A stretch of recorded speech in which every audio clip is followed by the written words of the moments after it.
Welcome to the athlete's secret weapon. Before we get into this, understand something most athletes miss. Your performance isn't just physical, and it's not just mental. It's all connected.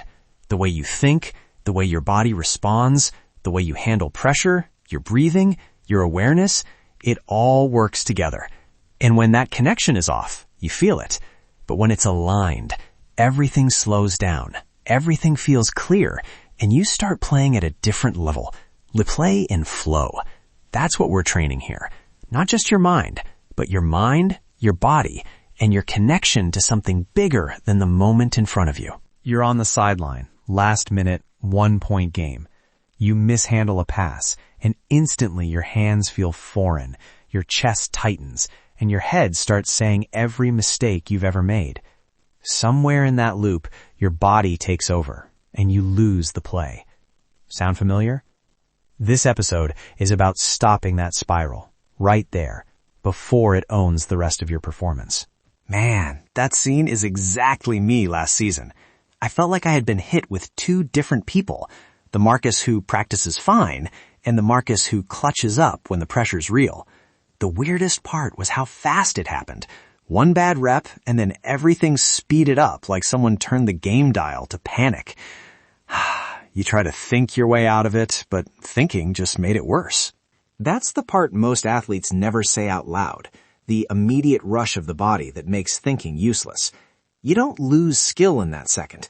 You lose access to the skill because your nervous system flipped the switch. What you tell yourself, stay calm, focus, is not wrong, but it often arrives too late to change the first impulse. Exactly. What I see is a predictable pattern. A micro movement or miscue triggers an alarm in the body. Heart rate nudges up, breathing becomes shallow, attention fragments, and the athlete defaults to reaction rather than action. Thought-based cues are downstream. They need calm to work. So the fix has to be upstream, something somatic that resets the system fast. Let's break the lie right now. It's not just confidence, and it's not a lack of effort. Talent matters, but it doesn't explain the sudden panics. The real driver in those clutch moments is your mind-body connection under pressure, your nervous system taking over in a way that erases practiced responses. Neuroscience backs this up.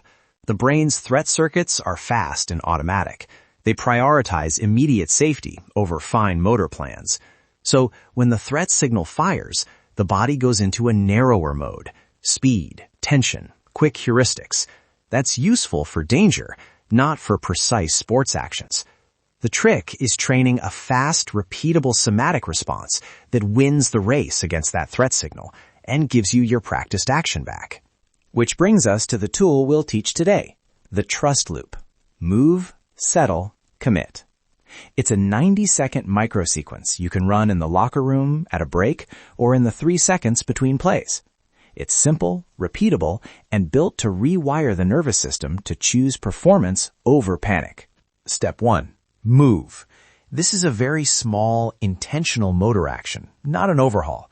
Think of a 2-second micro movement, a deliberate shoulder roll, a firm press of the palms together, or a short step and grounding weight shift. The goal is to create a new motor intent that interrupts the alarm. Keep it small, controlled, 2 seconds max. When I first tried it, my coach told me to press my palms together, feel the contact, and then loosen.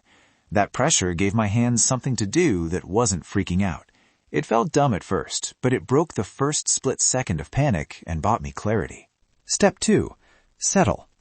After the micro movement, lower the volume in your system with a sensory anchor. Use a single deep, slow exhale. Notch into a point of contact. Feet on the ground, the weight on one leg, or the sound of your own breath. This isn't slow breathing training. It's a targeted sensory settle that takes about 3-5 seconds and brings attention back into the body. And step 3, commit. Pick a one-word motor cue, something like go, play, or now, and say it aloud or under your breath as you initiate the practiced action. That cue converts the settle into decisive movement.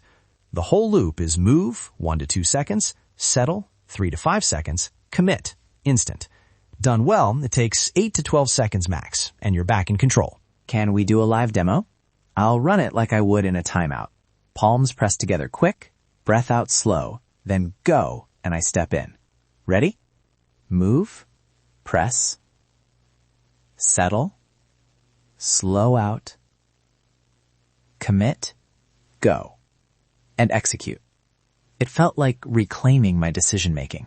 The panic didn't get the last word. A few practical notes. Choose movements that are safe for your body. Regressions for injury mean finding micro movements away from the injured area, like ankle grounding for a shoulder issue. Always consult a physical therapist if you have a diagnosed injury. Second, the cue should be motorized. It's linked to an action, not just a calming word. That link is what shifts the system back to performance. Now, here's a 2-week practice protocol to make this automatic. Week 1, daily micro reps. Morning warm-up, 10 reps of move, settle, commit at low intensity. Pre-practice, 5 reps before drills. During practice, 3 intentional reps in transition periods. Week 2, increase specificity. Add sport drills where you intentionally create a small mistake and immediately run the loop, 5 times per session. Log each rep, movement chosen, cue, how long it took to settle, and what changed in execution. Scale it for competition. In warm-ups, do the loop at game tempo, but keep the movements micro. Pre-competition, run one focused loop in the tunnel or locker spot to prime the nervous system. Coaches can integrate it as a team drill. Set a station where players practice the loop for 60 seconds between rotations. The point is repetition with intent. The nervous system learns through consistent, context-rich practice. 2 caveats for me. First, don't expect an overnight miracle. The first time I used it, I felt better, but it took the 2 weeks of reps for it to click under real pressure.